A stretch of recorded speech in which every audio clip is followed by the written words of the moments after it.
नमस्कार दोस्तों, मार्केट महारथी में आपका स्वागत है।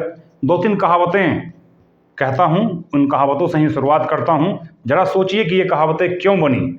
आज की युवा पीढ़ी ये कहावतें जानती तो हैं, लेकिन इसके अर्थ को नहीं जानती।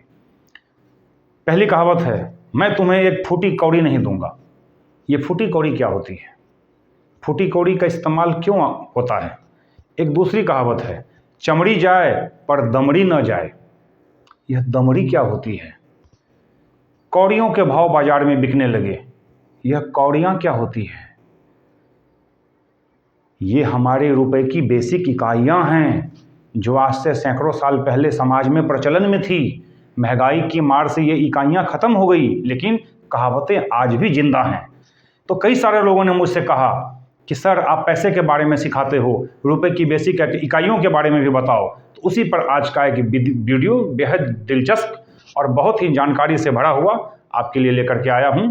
तो आइए चलते हैं और रुपए की बेसिक इकाइयों के बारे में बात करते हैं। हमारे बाप दादा बताया करते थे कि उनके ज़माने में एक आने में 1 किलो दूध मिला करता था। आज तो 1 किलो दूध की कीमत 70-75 रुपये है। हमारे बाप दादा हमें बताया करते थे कि उस ज़माने में 1.5 आने में 1 केजी मछली मिला करता था। आज तो उसकी कीमत 300-400 रुपये किलो है। तो महंगाई के हिसाब से कीमतें बढ़ती गई, पुरानी छोटी इकाइयाँ ख़त्म हो गई, लेकिन कहावतों के रूप में वो आज भी जिंदा है। तो विषय बहुत इंटरेस्टिंग होने वाला है। आइए सीखते हैं कि रुपए की बेसिक इकाइयाँ क्या होती है। सबसे पहले हम 1 रुपये की बात करते हैं। 1 रुपये का सिक्का आज भी बाजार में प्रचलन में है और उसमें 1-2 टॉफ़ियाँ आज भी आ जाती हैं, लेकिन 20 साल के बाद 1 रुपये का सिक्का भी बाजार से ख़त्म हो जाएगा।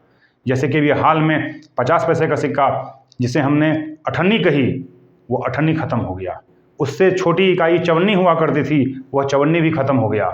कहावत भी है, आमदनी अठन्नी और खर्चा रुपया। तो ये अठन्नी, आज मेरा बेटा अठन्नी नहीं जानता, पर मैंने 5 पैसे के सिक्के को चलते हुए देखा है। 5 पैसा, 10 पैसा, 20 पैसा, चवन्नी, अठन्नी, इन सब में मैंने खुद अपने हाथों से सामान को खरीदा और बेचा है, जब मैं 8 साल 10 साल का हुआ करता था। आज से 20 साल के बाद 1 रुपया, 2 रुपया, 5 रुपये भी मार्केट से ख़त्म हो जाएगा। शायद सबसे छोटा सिक्का 10 रुपये या 20 रुपये का चलता रहेगा। तो आइए इतिहास में एक बार फिर से चलते हैं और देखते हैं रुपए की बेसिक इकाइयाँ क्या होती है। तो 1 रुपया, 1 रुपये के बराबर 100 पैसा।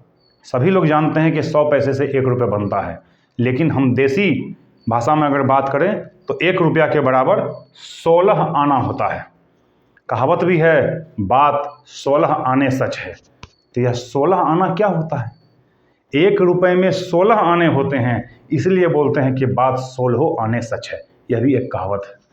तो 1 रुपये में 16 आना होता है और 1 आने में 4 पैसे होते हैं। और 4 पैसे का जो सिक्का पहले चलता था उसको चवन्नी कहते थे। तो 1 आने में 4 पैसे होते हैं और 1 पैसा में 3 पाई होता है। आज भी समाज में कहावत है, उसने पाई पाई वसूल ली। तो कहावतों के माध्यम से आज भी ये सारी इकाइयाँ जीवित हैं। तो पहले हम समझ तो लें, 1 आने में 4 पैसा होता है और 1 पैसे में 3 पाई होती है। तो पाई पाई वसूलने वाले को पता होगा कि पाई का महत्व क्या होता है। अब 3 पाई बराबर 2 ढेला होता है। पुरानी कहावत है, ढेले के दाम, 1 ढेला नहीं दूंगा मैं तुम्हें। तो वो ढेला वही है। 3 पाई बराबर 2 ढेला, मतलब ढेले की वैल्यू पाई से ज़्यादा थी। 1.5 पाई बराबर 1 ढेला हुआ करता था। 1 ढेला बराबर 1.5 पाई, 2 ढेला बराबर 3 पाई और 3 पाई बराबर 1 पैसा। ये मैंने लिख रखा है, आप चाहें तो इसका स्क्रीनशॉट ले सकते हैं, इसको नोट डाउन कर सकते हैं और अपने बच्चों को सिखा सकते हैं। मेरे इस वीडियो को आप शेयर भी कर सकते हैं अपने दोस्तों में, बच्चों में, ताकि जितने विस्तार से मैं रुपए की इन इकाइयों के बारे में बता रहा हूँ, समझा रहा हूँ, वह बड़ी काम की चीज़ें हैं। सभी को अपने बच्चों को सिखाना चाहिए। समाज तो आगे बढ़ रहा है, लेकिन हम बेसिक चीज़ें भूलते जा रहे हैं। तो 1.5 पाई के बराबर 2 ढेला होता था और 1 ढेला में 2 दमड़ी हुआ करती थी। चमड़ी जाए पर दमड़ी न जाए, पुरानी कहावत है। चमड़ी जाए पर दमड़ी न जाए, तो वो दमड़ी यही है। 1 ढेला में 2 दमड़ी हुआ करती थी और 1 दमड़ी में 10 कौड़ी हुआ करती थी। कौड़ी लोग कहते हैं ना कि जब चीज़ें बहुत सस्ती बिक गई, कौड़ियों के दाम मैंने बेच दी। यह कौड़ियाँ क्या है? तो एक दमड़ी में 10 कौड़ी हुआ करती थी और एक कौड़ी में 3 फूटी कौड़ी हुआ करती थी। यह रुपए की सबसे छोटी इकाई है, फूटी कौड़ी। मैं तुम्हें एक फूटी कौड़ी भी नहीं दूंगा। फूटी कौड़ी से कम कुछ हो नहीं सकता, और जब वो भी आदमी किसी को देने को तैयार नहीं, तब वो कहता है कि मैं तुम्हें एक फूटी कौड़ी भी नहीं दूंगा। तो ये फूटी कौड़ी यही है, एक कौड़ी में 3 फूटी कौड़ी होती है। और इस हिसाब से आप देख लो कि रुपए की कितने नीचे हम आ गए हैं। और तो 1 रुपया बराबर कितना फूटी कौड़ी हो सकता है, यह आप लोगों के लिए प्रश्न है। आप लोग इस हिसाब से कैलकुलेट करके मुझे कमेंट सेक्शन में बताएं। मुझे कमेंट में ये बताएं कि इस जानकारी के हिसाब से आप लोगों ने क्या जोड़ा कि 1 रुपये के बराबर 1 रुपये के बराबर कितनी फूटी कौड़ियाँ होंगी। मैं इंतज़ार करूँगा आपके जवाब का। उम्मीद है कि आज की जानकारी आप लोगों को बहुत अच्छी लगी होगी।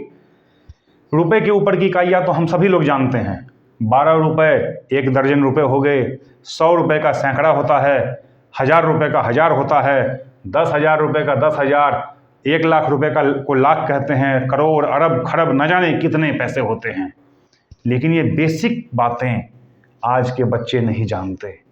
ये बेसिक चीज़ें लोग भूलते जा रहे हैं। हमें याद रखना चाहिए अपने इतिहास को, अपनी संस्कृति को। इसलिए ये वीडियो लाना मैंने ज़रूरी समझा। उम्मीद है आपको पसंद आया होगा। इस तरह की जानकारी के लिए हमारे चैनल को सब्सक्राइब करें, दोस्तों में शेयर करना ना भूलें। Thank you.